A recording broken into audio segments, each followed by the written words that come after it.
तो दोस्तों competition academy के यूट्यूब पोर्टल पे आपका स्वागत है। आशा करते हैं कि आप सभी लोग अच्छे होंगे और आप लोगों की पढ़ाई भी अच्छी चल रही होगी। लगातार जो टेस्ट सीरीज दी जा रही है वो टेस्ट सीरीज भी आप लोग हल कर रहे होंगे। मध्य प्रदेश असिस्टेंट प्रोफेसर की परीक्षा जैसा कि आपको पता है कि 28 जनवरी को है और पूरा इकाई 1 से 10 तक पूरा विस्तृत पढ़ाया गया, सभी लोगों को पूरा PDF दिया गया। लेकिन कुछ लोगों ने कहा कि सर जो आलोचना पद्धति है, आलोचना पद्धति में एक वीडियो और डाल दीजिए हम लोगों के लिए। तो एक नहीं बल्कि चलिए 2 वीडियो आप लोगों को 2 लेक्चर दे रहे हैं।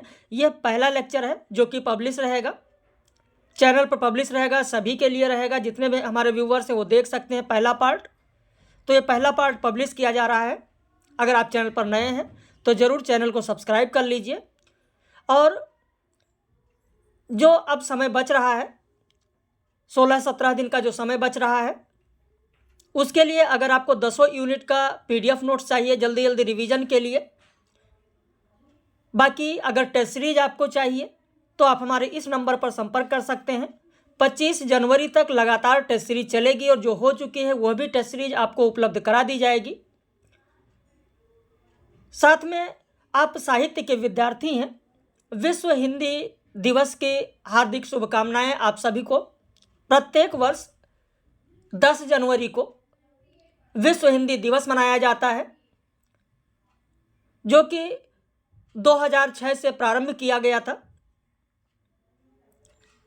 खैर उस पर चर्चा हम लोग किसी दिन करेंगे कि विश्व हिंदी दिवस और हिंदी दिवस दोनों में क्या अंतर है, क्या उद्देश्य है, उसकी चर्चा हम लोग खैर करेंगे कभी।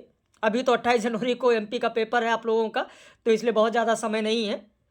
तो आलोचना पद्धति में रामचंद्र शुक्ल की आलोचना पद्धति क्या है, नंदुलारे वाजपेयी की आलोचना पद्धति क्या है, हजारी प्रसाद द्विवेदी की आलोचना पद्धति क्या है, डॉक्टर नगेंद्र की क्या है। तो आचार्य रामचंद्र शुक्ल की विधेयवादी पद्धति है। बाकी नंदुलारे वाजपेयी, हजारी प्रसाद द्विवेदी, डॉक्टर नगेंद्र, इनकी अगर हम बात करें तो यह स्वच्छंदतावादी समीक्षा या स्वच्छंदतावादी आलोचना पद्धति इनकी है। उसकी चर्चा हम लोग करेंगे। लेकिन पहले आलोचना क्या है उसके बारे में जानते हैं। आलोचना जब तक समझ में नहीं आएगी तब तक इन सारी पद्धतियों को हम नहीं समझ सकते हैं। ऐसा नहीं कि आपके पाठ्यक्रम में रामचंद्र शुक्ल, नंदुलारे वाजपेयी, हजारी प्रसाद द्विवेदी और डॉक्टर नगेंद्र दिए गए हैं तो सिर्फ इन्हीं से प्रश्न आएगा आलोचना से, ऐसा बिल्कुल भी नहीं है। पूरी आलोचना आपके समझ में आनी चाहिए। आलोचना कब से शुरू हुई, कितने प्रकार की होती है, कहाँ से प्रारंभ हुई, इसका बीज कहाँ से है ना। तो ये सारी चीज़ें आपको समझना है। आइए शुरू करते हैं। क्योंकि कई लोग ये कहते हैं सर आपका लेक्चर मुझे नहीं मिला है, PDF में कैसा रहेगा, क्या डिटेल रहेगा।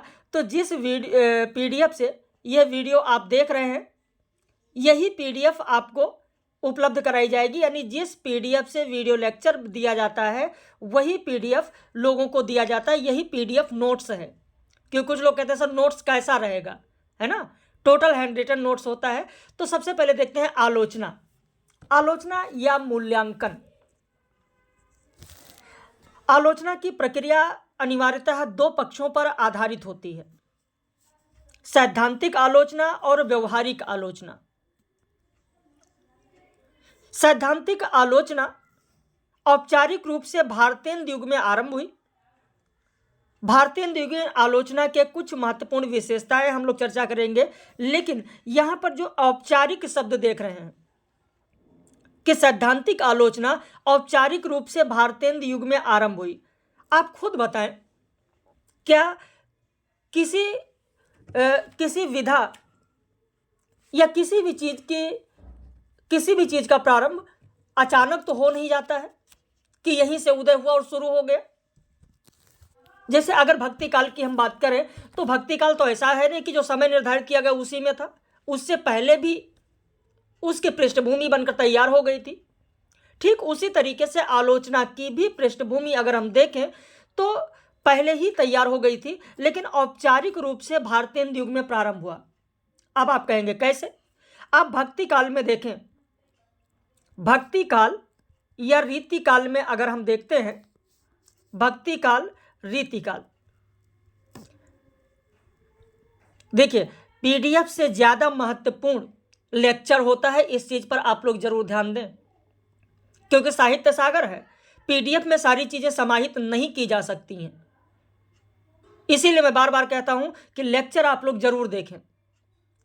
अब जैसे यहां पर औपचारिक शुरुआत हुई, लेकिन औपचारिक शुरुआत से जो इसकी पृष्ठभूमि में समझाने जा रहा हूं पीडीएफ में नहीं है, तो जो लेक्चर देखेंगे वही तो चीजों को समझ पाएंगे, तभी तो कॉन्सेप्ट क्लियर होगा। तो मैं ये कह रहा था कि औपचारिक रूप से भारतीय युग में प्रारंभ हुई, लेकिन इससे पहले अगर हम भक्ति काल या रीति काल में देखते हैं तो इसकी समीक्षा के बीज हमको दिखाई पड़ते हैं। भक्ति काल में अगर हम देखें तो तुलसीदास, भक्ति काल में अगर हम देखें तो तुलसीदास का कथन है कि कीरत भनित भूत भल सोई और सुरसर सम सब कहाँ हित होई। ये एक प्रकार से काव्य प्रयोजन की सैद्धांतिक विवेचन है। जो कवि तुलसीदास ने कहा कि कीरत भनित भूत भल सोई सुरसर सम सब कहाँ हित होई, ये एक प्रकार से काव्य प्रयोजन का सैद्धांतिक विवेचन है।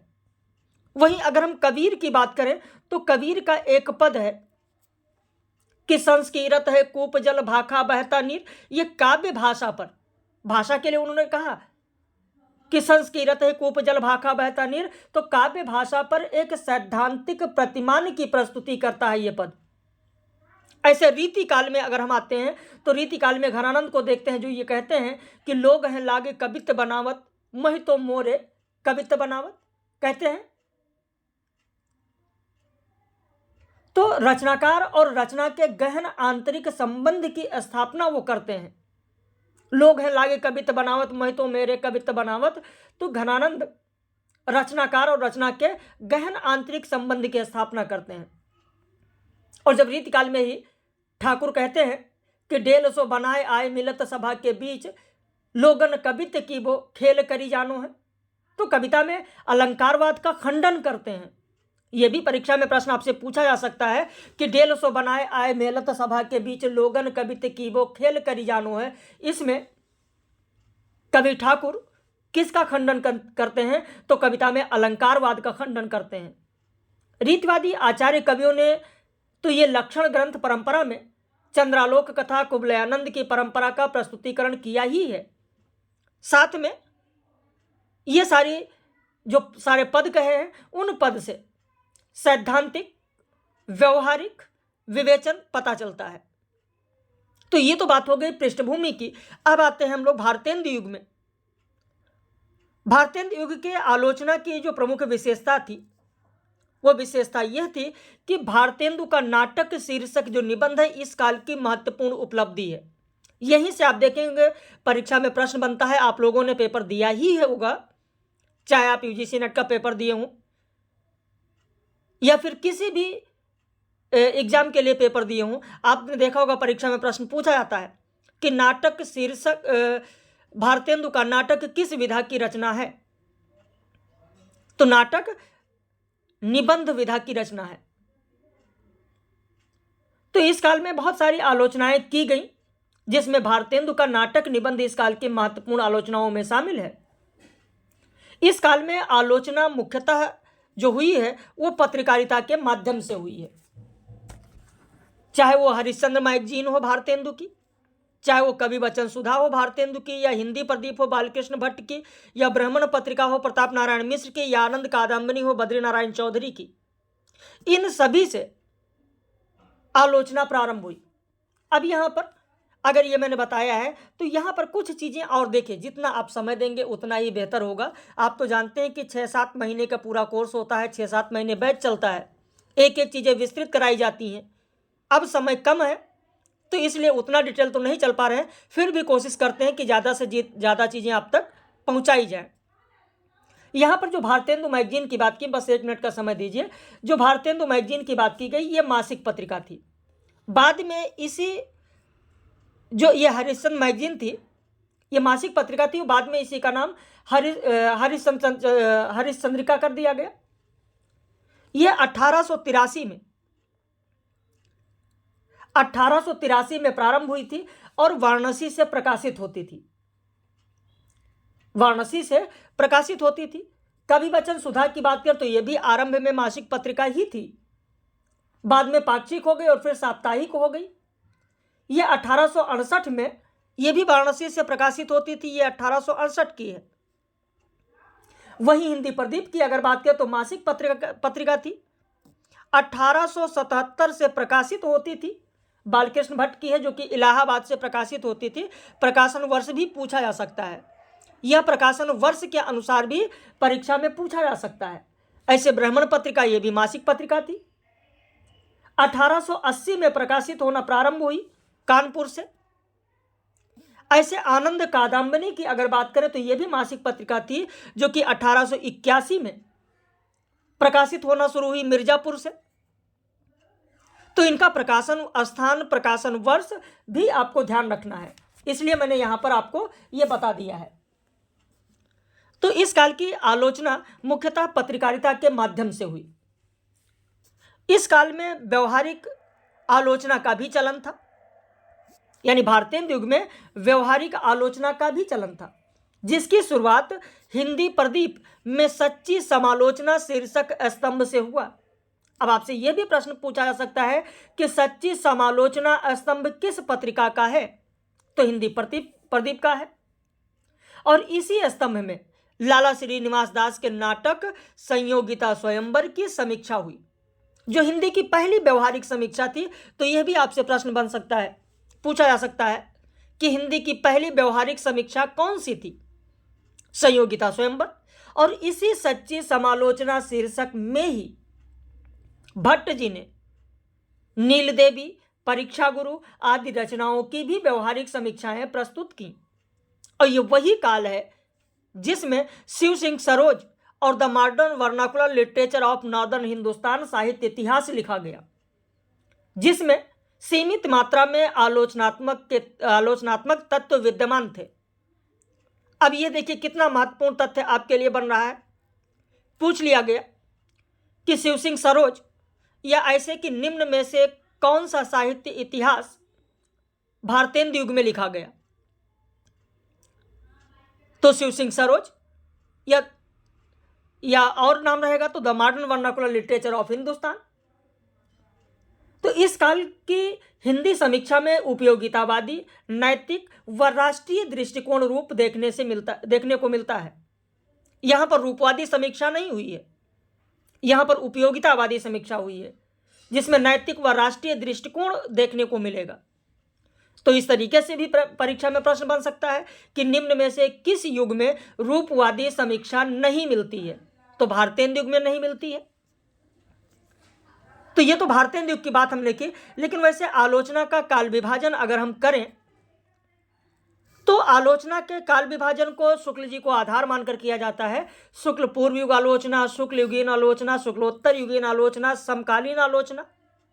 जिसमें से शुक्ल पूर्व युग आलोचना में हमने भारतेंदु युग की बात की, आगे हम लोग द्विवेदी युग की बात करेंगे, फिर शुक्ल युग की बात करेंगे। शुक्लोत्तर युग में स्वच्छंदतावादी आलोचना, जिसके तहत नंदुलारे वाजपेयी आएंगे, हजारी प्रसाद द्विवेदी आएंगे, डॉक्टर नगेंद्र आएंगे। बाकी प्रगतिवादी आलोचना है, मनोविश्लेषणवादी आलोचना है, नई आलोचना है, समकालीन आलोचना है। तो इसी क्रम में हम लोग बात करते चलेंगे आगे। द्विवेदी युग की अगर बात करें तो इस समय भी जो आलोचना थी वो पत्र पत्रिकाओं के माध्यम से इस समय की भी आलोचना हुई। इस काल में आप देखेंगे जो भी पत्र पत्रिकाएं हैं उनमें आप देखेंगे जैसे सरस्वती पत्रिका है, माधुरी पत्रिका है, वीणा पत्रिका है, विशाल भारत पत्रिका है, मर्यादा पत्रिका है। सरस्वती पत्रिका जो कि 1900 ईस्वी की है, कई बार परीक्षाओं में पूछी गई है और हमेशा लगभग सरस्वती पत्रिका से प्रश्न आता ही रहता है। जनवरी 1900 से दिसंबर 1902 तक आप देखेंगे तो श्याम सुंदर दास इसमें रहे हैं संपादक के रूप में। श्याम सुंदर दास हैं, राधा कृष्ण दास हैं, जगन्नाथ दास हैं, कार्तिक प्रसाद खत्री हैं, किशोरी लाल गोस्वामी हैं। और अक्सर पूछा जाता है संस्थापकों में कौन थे कौन नहीं थे, ऐसा प्रश्न बनता है। जबकि 1903 से लेकर जनवरी 1903 से लेकर 1920 तक महावीर प्रसाद द्विवेदी रहे हैं। ऐसे अगर हम माधुरी पत्रिका की बात करते हैं तो आप देखेंगे माधुरी पत्रिका मासिक पत्रिका थी जो कि 1922 से प्रकाशित होना शुरू हुई लखनऊ से। माधुरी पत्रिका मासिक पत्रिका थी, 1922 से प्रकाशित हुई है लखनऊ से, जिसके संपादक विष्णु नारायण भार्गव थे, संस्थापक। और संपादक में बात करें तो दुलारे लाल भार्गव से लेकर प्रेमचंद तक, कृष्ण बिहारी मिश्र तक संपादन किया इस पत्रिका का। वीणा पत्रिका की बात करें तो यह भी मासिक पत्रिका थी। 1927 में प्रारंभ हुई वीणा पत्रिका, इंदौर से प्रकाशित होती थी। अंबिका प्रसाद त्रिपाठी, शांतप्रिय द्विवेदी इसके संपादक थे। विशाल भारत पत्रिका की बात करें तो यह भी मासिक पत्रिका थी। 1928 में ही प्रकाशित होना यह भी शुरू हुई थी कलकत्ता से। बनारसी दास चतुर्वेदी की पत्रिका है। ऐसे मर्यादा पत्रिका की अगर हम बात करें तो मर्यादा पत्रिका भी एक मासिक पत्रिका है। 1909 में प्रकाशित हुई इलाहाबाद से, जिसमें कृष्णकांत मालवीय, पद्मकांत मालवीय, लक्ष्मीधर वाजपेयी, संपूर्णानंद, प्रेमचंद आदि थे। महावीर प्रसाद द्विवेदी को हिंदी का प्रथम लोकवादी आचार्य माना जाता है। इन्होंने समालोचना समुच्चय शीर्षक से 20 समालोचनाओं का संकलन 1930 में प्रकाशित किया। इन्होंने सैद्धांतिक पक्ष में वृत्तात्मकता और नैतिक आदर्शवादी मान्यताओं को अत्यधिक महत्व दिया। वैसे महावीर प्रसाद द्विवेदी इस युग के, यानी अपने युग के, द्विवेदी युग के सर्वाधिक प्रसिद्ध आलोचक रहे हैं। इनका जो आलोचना समुच्चय है, ये बहुत बार परीक्षाओं में पूछा गया। समालोचना समुच्चय बहुत बार परीक्षाओं में पूछा गया है। इन्होंने सैद्धांतिक पक्ष में, मैंने आपको बताया कि इतवृत्तात्मकता और नैतिक आदर्शवादी मान्यताओं को अत्यधिक महत्व दिया और रीतिवादी कवियों को गौण सिद्ध करते हुए महावीर प्रसाद द्विवेदी ने रीतिवादी कवियों को गौण सिद्ध करते हुए कालिदास, भवभूति, सूर, तुलसी, भारतेंदु और मैथिली शरणगुप्त आदि की कविताओं को अधिक महत्व दिया। इस युग में एक महत्वपूर्ण साहित्य इतिहास ग्रंथ भी प्रकाशित हुआ, मिश्र बंधु विनोद का, जिसमें आलोचनात्मक पक्ष अत्यंत विरल होते हुए भी अनुपस्थित नहीं है। तो यह भी तथ्य आपके लिए महत्वपूर्ण है कि मिश्र बंधु विनोद साहित्य इतिहास किस युग में प्रकाशित हुआ, तो द्विवेदी युग में। जबकि Shiv Singh Saroj the modern vernacular literature of Hindustan Bharatendu युग में प्रकाशित हुआ। तुलनात्मक आलोचना इस काल की एक महत्वपूर्ण शैली है, जिसका प्रारंभ अभी हम आगे देखेंगे कि पदम सिंह शर्मा ने किया। उससे पहले देख लेते हैं महावीर प्रसाद द्विवेदी की रचनाओं के बारे में कि इनकी रचनाएं कौन कौन सी हैं। नैषध चरित है, हिंदी कालिदास की समालोचना, कालिदास की निरंकुशता, आलोचनांजलि, साहित्यालाप। 1907 में पदम सिंह शर्मा ने सरस्वती पत्रिका में बिहारी और सादी की तुलनात्मक समीक्षा की और इसी से तुलनात्मक समीक्षा की शुरुआत हुई। मिश्र बंधुओं ने हिंदी नवरत्न में तुलनात्मक आलोचना को भी महत्व दिया और मिश्र बंधुओं की जो रचना है मिश्र बंधु विनोद, वह इसी युग में प्रकाशित हुई, जैसा कि मैंने अभी आपको बताया। इसके अलावा बिहारी सतसई तुलनात्मक अध्ययन पदम सिंह शर्मा की रचना, देव और बिहारी कृष्ण बिहारी मिश्र की रचना, बिहारी और देव लाला भगवान दीन की रचना। तो ये सारी रचनाएं आपको देखने को मिलेंगी। इसके बाद में अब हम बात करते हैं शुक्ल युगीन आलोचना की। शुक्ल युगीन आलोचना की जब बात आती है तो शुक्ल जी हिंदी में वैज्ञानिक आलोचना का अनुसंधानकर्ता माने जाते हैं। वैसे इस युग में, शुक्ल युग में आप देखेंगे तो बाबू गुलाब राय हैं, बाबू श्याम सुंदर दास हैं आदि समीक्षक हैं, आदि आलोचना के क्षेत्र में सक्रिय रहे हैं। आचार्य रामचंद्र शुक्ल की समीक्षा पद्धति हम देखते हैं तो सैद्धांतिक भी रही है और व्यवहारिक भी रही है। सैद्धांतिक और व्यवहारिक रही है उसकी बात हम लोग आगे यहां पर करेंगे। काव्य में रहस्यवाद निबंध को आचार्य रामचंद्र शुक्ल की प्रथम सैद्धांतिक आलोचना मानी जाती है। काव्य में रहस्यवाद, जब काव्य में रहस्यवाद की बात आती है तो आप देखेंगे कि इनके चिंतामणि की याद आ जाती है।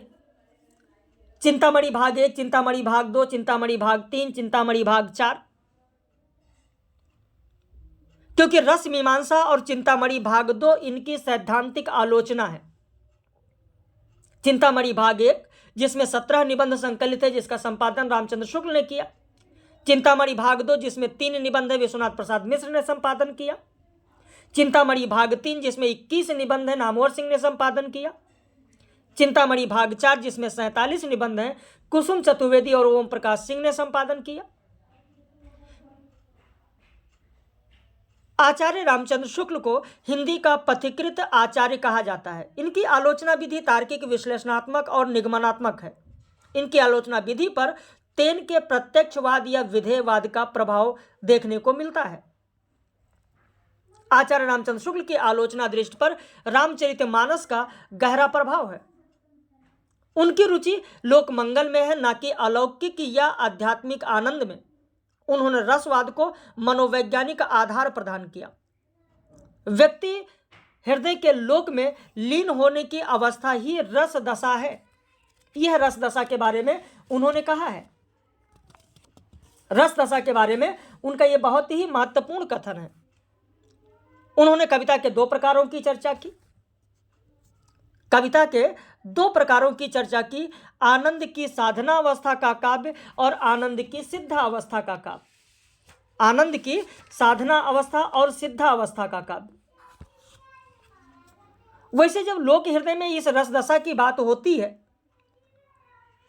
तो आप कविता क्या है, निबंध आपने पढ़ा होगा। कविता क्या है, कविता क्या है, वहां पर इसके बारे में उन्होंने विस्तृत से बताया। उन्होंने कहा है कि जिस प्रकार आत्मा की मुक्तावस्था ज्ञान दशा कहलाती है, उसी प्रकार हृदय की यह मुक्तावस्था रस दशा कहलाती है। और हृदय की इस मुक्ति की साधना के लिए मनुष्य की वाणी जो शब्द विधान करती आई है, उसे कविता कहते हैं। और कविता ही मनुष्य के हृदय को स्वार्थ संबंधों के संकुचित मंडल से ऊपर उठाकर लोक सामान्य भावभूमि पर ले जाती है। तो इस प्रकार उन्होंने आनंद की साधना अवस्था और आनंद की सिद्धा अवस्था पर जोर दिया। इसके बाद साधारणीकरण की व्याख्या की बात करें तो साधारणीकरण की व्याख्या में उन्होंने एक नई अवधारणा रसात्मकता की मध्यम कोटि का भी जिक्र किया, जो इस बात की व्याख्या करता है कि कभी कभी कुछ रचनाओं में नायक के विरोधी पक्ष के प्रति सहानुभूति क्यों उत्पन्न होने लगती है। इन्होंने विरुद्धों का सामंजस्य का सिद्धांत का प्रतिपादन किया। इन्होंने मुक्तक की जगह प्रबंध को, प्रतीकवाद तथा रहस्यवाद की जगह बिंब एवं बुद्धि को प्रेरित वक्रता की जगह प्रेरित वक्रता को अधिक महत्व दिया। जहां पर प्रतीकवाद की बात आती है, बिंब की बात आती है, वहां पर इनका कविता क्या है निबंध याद आता है कि काव्य में अर्थ ग्रहण मात्र से काम नहीं चलता, बिंब ग्रहण अपेक्षित होता है। कविता क्या है में एक शीर्षक है सभ्यता के आवरण और कविता। सभ्यता के आवरण और कविता। वहां पर उन्होंने कहा है कि काव्य में अर्थ ग्रहण मात्र से काम नहीं चलता, बिंब ग्रहण अपेक्षित होता है। और वहीं पर उन्होंने कहा कि किसी वर्णन में आई हुई वस्तुओं का मन में ग्रहण 2 प्रकार से हो सकता है, बिंब ग्रहण और अर्थ ग्रहण। तभी उन्होंने बिंब ग्रहण, अर्थ ग्रहण और प्रतीकवाद की चर्चा करते हुए उन्होंने कहा है कि मेघदूत न कल्पना की क्रीड़ा है, न कला की विचित्रता है। वह है प्राचीन भारत के सबसे भावुक हृदय की अपनी प्यारी भूमि की रूप माधुरी पर सीधी साधी प्रेम दृष्टि। तो ये उन्होंने कहा है।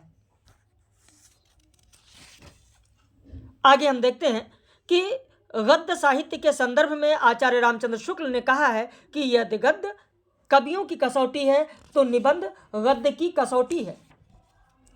विद्यापति के पदावली की जब बात आती है तो विद्यापति की पदावली की समीक्षा करते हुए आचार्य रामचंद्र शुक्ल ने लिखा है कि आध्यात्मिक रंग के चश्मे आजकल बहुत सस्ते हो गए हैं। उन्हें चढ़ाकर जैसे कुछ आलोचकों ने विद्यापति के पदों को आध्यात्मिक संकेत बताया है, वैसे ही जयदेव के पदों को भी। इसके अलावा आचार्य रामचंद्र शुक्ल ने प्रत्यक्षवादी पद्धति में भक्ति आंदोलन की समीक्षा करते हुए लिखा कि अपने पौरुष से हताश जाति के पास भगवान की करुणा और भक्ति में ध्यान लगाने के अतिरिक्त दूसरा मार्ग ही क्या था। तो उन्होंने आचार्य रामचंद्र शुक्ल ने भक्ति काल के चारों प्रमुख कवियों पर विस्तार से लिखा है। वह तुलसी की साहित्यिक रचनाशीलता को सर्वोच्च महत्व देते हैं। जायसी के सर्ववादी रहस्य की भी उन्होंने प्रशंसा की है। सूरदास के भाव प्रेरित वक्रता की प्रशंसा करते हुए भी अति अलंकार प्रियता और लोक मंगल की सिद्धावस्था की आलोचना करते हैं, और कबीर के सामाजिक महत्व को मानते हुए भी उसकी साहित्यिक क्षमताओं पर प्रश्न चिन्ह लगाते हैं आचार्य रामचंद्र शुक्ल रीतिकालीन कवियों में केशवदास के उक्त वैचित्र और बिहारी की जीवन दृष्टि की आलोचना की है, और घरानंद की संवेदन क्षमता और भाषा क्षमता की प्रशंसा की है। अब इसके बाद में बात करते हैं बाबू श्याम सुंदर दास की, यानी आचार्य रामचंद्र शुक्ल की आलोचना पद्धति प्रत्यक्षवादी या विधेयवादी है। ध्यान रहेगा अब आपको, आचार्य रामचंद्र शुक्ल के बारे में आपने सुना, आचार्य रामचंद्र शुक्ल के बारे में आपने जाना। अब इसके बाद में बाबू श्याम सुंदर दास की अगर हम बात करें तो बाबू श्याम सुंदर दास शुक्ल युगीन में ही हम बात करते हैं। इन्होंने अध्यापकीय आलोचना की शुरुआत की, और इन्हीं के निर्देशन में हिंदी का प्रथम शोध हिंदी काव्य में निर्गुण संप्रदाय शीर्षक से पीतांबर दत्त वर्तवाल ने लिखा। और ये जो इन्होंने शुरू किया, इनका एक जो प्रसिद्ध ग्रंथ है साहित्यालोचन, जो अकादमिक समीक्षा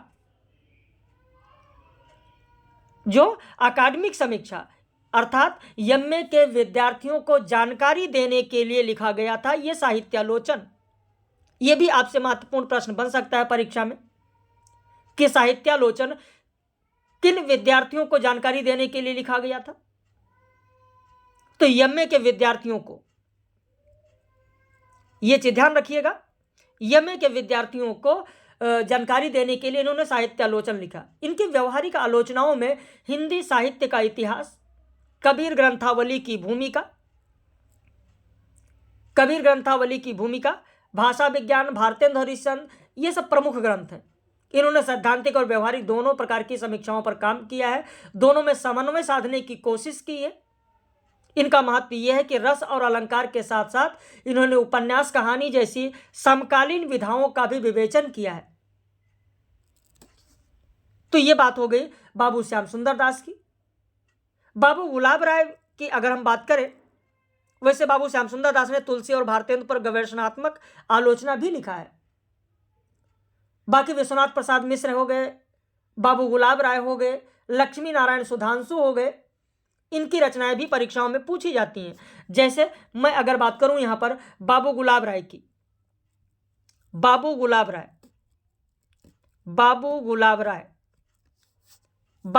राय इनके दो प्रसिद्ध ग्रंथ हैं, सिद्धांत और अध्ययन, और दूसरा है काव्य के रूप।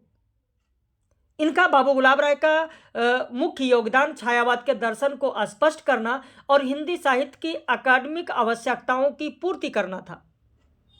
वही विश्वनाथ प्रसाद मिश्र के जो ग्रंथ हैं, हिंदी साहित्य का अतीत हो गया, हिंदी का सामायिक साहित्य हो गया, बिहारी की वाग्य विभूति हो गया, कई बार परीक्षाओं में पूछा गया है, वांग्मय विमर्श हो गया, तो ये सब इनका विश्वनाथ प्रसाद मिश्र की रचना है।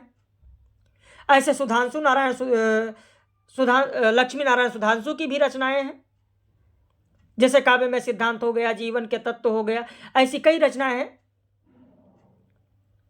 इसके अलावा छायावादी कवियों में अगर इसी शुक्ल युग में हम देखें तो आचार्य रामचंद्र शुक्ल द्वारा छायावाद एक पक्षीय मूल्यांकन पर किए जाने के कारण छायावाद के चारों बड़े कवियों को आलोचना के क्षेत्र में सक्रिय होना पड़ा। सबसे पहले सुमित्रानंदन पंत ने पल्लव और वीणा की भूमिका में अन्य युगों की कविताओं की कमजोरियां बताते हुए छायावादी काव्य के महत्व का प्रतिपादन किया। खैर, पल्लव की भूमिका भी आगे हम लोग बात करेंगे, पूरा विस्तृत बात करेंगे। तो एक एक आलोचना की हम लोग बात करेंगे। पीतांबर दत्त वर्तवाल के बारे में जान लेते हैं। ये शोधपरक आलोचना में उल्लेखनीय है। योग प्रवाह नामक रचना में इन्होंने हिंदी संत कवियों का संबंध नाथ संप्रदाय से जोड़ा। संक्षिप्त रामचंद्रिका की भूमिका में इन्होंने केसों पर विश्लेषणात्मक विवेचन प्रस्तुत किया। वहीं जगन्नाथ दास रत्नाकर पोप के एसे ऑन क्रिटिसिज्म का अनुवाद समालोचना दर्श शीर्षक से किया। यह भी आपके लिए बहुत ही महत्वपूर्ण है। कि समालोचना दर्श किसकी रचना है, कई बार पूछा गया। जगन्नाथ दास रत्नाकर। यह समालोचना दर्श किसका अनुवाद है, तो पोप के एसे ऑन क्रिटिसिज्म का अनुवाद है। श्याम सुंदर दास के साहित्य आलोचन के आधार पर रमाशंकर शुक्ल रसाल ने आलोचना दर्श लिखा। यह भी एक महत्वपूर्ण तथ्य आपके लिए है। वैसे ये तथ्य आपको कैसे लग रहे हैं, अपनी प्रतिक्रिया जरूर व्यक्त कीजिएगा। बाकी जो मेरा कर्तव्य है वो मैं कर रहा हूं। आपका जो कर्तव्य है बताना कि कैसा लगा, वो जरूर बताइएगा। आपके प्रतिक्रिया का इंतजार रहेगा। और ये पहला पार्ट है जो कि पब्लिश किया जा रहा है, जिसे सभी लोगों के लिए दिया जा रहा है। सेकंड पार्ट में हम लोग नंदुलारे वाजपेयी, हजारी प्रसाद द्विवेदी और डॉक्टर नगेंद्र की स्वच्छंदतावादी समीक्षा की बात करेंगे। पहले इसे पूरा कर लेते हैं, फर्स्ट पार्ट को। इसमें कुछ और महत्वपूर्ण बिंदु हैं, जैसे विश्वनाथ प्रसाद ने हिंदी नाट्य साहित्य का विकास लिखा। किशोरीलाल गोस्वामी के तारा उपन्यास की आलोचना करते हुए बाल मुकुंद गुप्त ने उसे कलंक भरी पोथी कहा है। आचार्य विश्वनाथ प्रसाद मिश्र ने कहा कि साहित्य के क्षेत्र में जो भी उपज हुई हो उसे भली भांति देखना या उस पर विचार करना ही आलोचना है।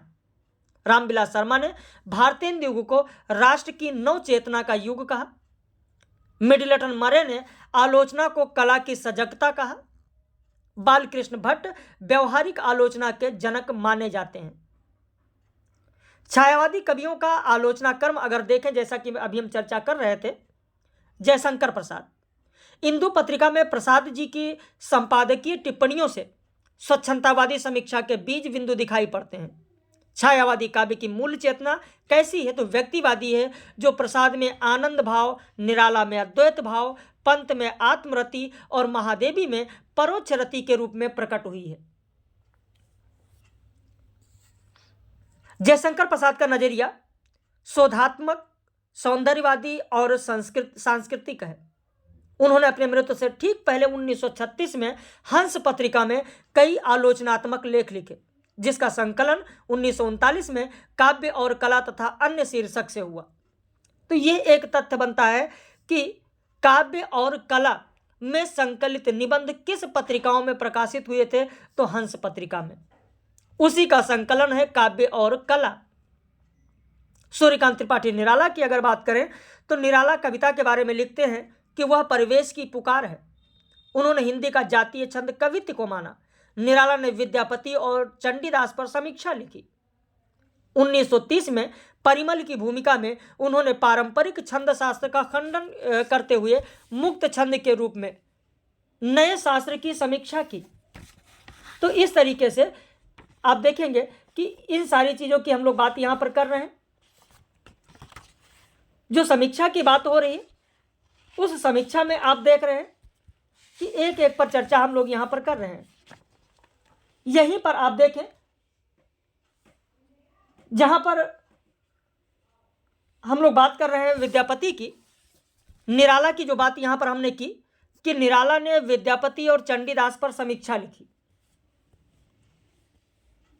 निराला ने विद्यापति के पदों को क्या कहा है समीक्षा में, जानते हैं? नागिन की लहरों के समान बताया है।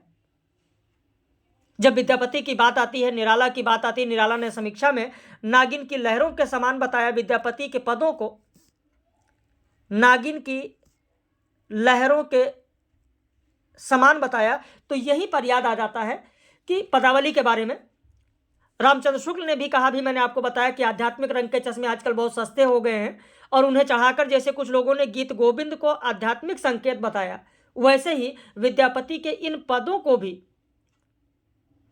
तो यह कहा गया। वहीं रामकुमार वर्मा ने कहा है कि श्री कृष्ण व राधा संबंधी जो पद विद्यापति ने लिखे हैं उसमें भक्ति न होकर वासना है। निराला ने विद्यापति के पदों को नागिन की लहरों के समान बताया, तो बच्चन सिंह ने उसमें यानी पदावली में निहित आध्यात्मिकता को खजुराहों के मंदिर की सी आध्यात्मिकता बताया है।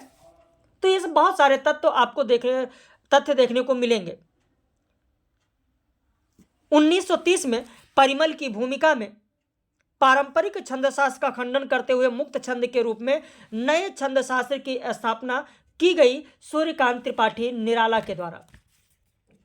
सूर्यकांत त्रिपाठी निराला के द्वारा। तो ये किसके द्वारा कौन सी समीक्षा की गई, ये सारी समीक्षाओं की बात यहाँ पर हम लोग करते हुए चल रहे हैं। सुमित्रानंदन पंत की अगर बात करें तो पंत ऐसे पहले छायावादी कवि हैं जिन्होंने छायावादी कविता के पक्ष में आलोचना लिखी। पंत ने कविता को हमारे परिपूर्ण क्षणों की वाणी कहा। युगपथ, छायावाद पुनर्मूल्यांकन नामक शीर्षक से पंत ने स्वतंत्र समीक्षा लिखी। पंत जी ने यदि मैं कामायनी लिखता में विवेचन ग्रंथ की प्रस्तुति संतुलित व्याख्या प्रस्तुत की। महादेवी वर्मा की बात करें तो महादेवी का विवेचनात्मक गद्य नामक ग्रंथ में महादेवी की समीक्षात्मक भूमिकाओं का गंगा प्रसाद पांडे ने प्रकाशन कराया। यथार्थ और आदर्श, छायावाद और रहस्यवाद, ये समीक्षात्मक निबंध महादेवी वर्मा के हैं। अन्य रचनाओं में प्रसाद जी की काव्यकला रामनाथ सुमन का है। महाकवि हरिओद गुप्त जी की काव्यधारा गिरिजादत्त शुक्ल का है। मीरा की प्रेम साधना भुवनेश्वर नाथ मिश्र का है। पद्माकर की काव्य साधना अखौरी गंगा प्रसाद की है। रस रत्नाकर अलंकार दर्पण जगन्नाथ प्रसाद भानु की है। अलंकार पीयूष नाट्य दर्पण आलोचना दर्श रमाशंकर शुक्ल रसाल का है। रस और अलंकार किशोरीदास वाजपेयी का। चरित्र चित्रण कन्हैयालाल गुप्त का। प्रसाद जी के 2 नाटक कृष्णानंद गुप्त का विद्यापति जनार्दन मिश्र। हिंदी नाट्य साहित्य ब्रजरत्न दास। प्रसाद की नाट्यकला रामकृष्ण शुक्ल। नाट्यकला मीमांसा सेठ गोविंद दास। अब यहाँ पर इसके बाद दूसरा जो लेक्चर होगा वो शुक्लोत्तर युग पर होगा, जिसमें हम लोग स्वच्छंदतावादी समीक्षा क्या है इसकी बात करेंगे, प्रगतिवादी समीक्षा क्या है इसकी बात करेंगे, मनोविश्लेषणवादी समीक्षा क्या है इसकी बात करेंगे, नई समीक्षा की बात करेंगे, जिसमें स्वच्छंदतावादी समीक्षा के तहत नंदुलारे वाजपेयी, हजारी प्रसाद द्विवेदी और डॉक्टर नगेंद्र की बात करेंगे। बाकी नोट्स तो आपने देख ही लिया होगा, क्योंकि कल मुझे लगा ऐसा किसी का फ़ोन आया और इस तरीके से लगा कि मैं क्या बताऊं। उन्होंने ये कहा कि सर मुझे नोट्स लेना है, लेकिन मेरे एक मित्र बता रहे हैं जो यूपी से हैं। उन्होंने कहा यूपी में तो बहुत सस्ते सस्ते नोट्स मिल जा रहे हैं, इन सर का नोट्स महंगा है, 2250 का है और कम में मिल जाएगा। मैंने कहा भाई और देख लो, अगर और बेहतर मिल जाए तो ज़्यादा अच्छा है, क्योंकि विद्वानों की कमी नहीं है। तो खैर आप लोग ज़रूर प्रतिक्रिया व्यक्त कीजिएगा कि नोट्स और ये वीडियो लेक्चर आपको कैसा लगा। बाकी सेकंड पार्ट आप लोगों को कल मिलेगा। आप पढ़ते रहें, अध्ययन करते रहें, टेस्ट सीरीज जो दिया जा रहा है उसे हल करते रहें, अपनी प्रतिक्रिया ज़रूर व्यक्त करें।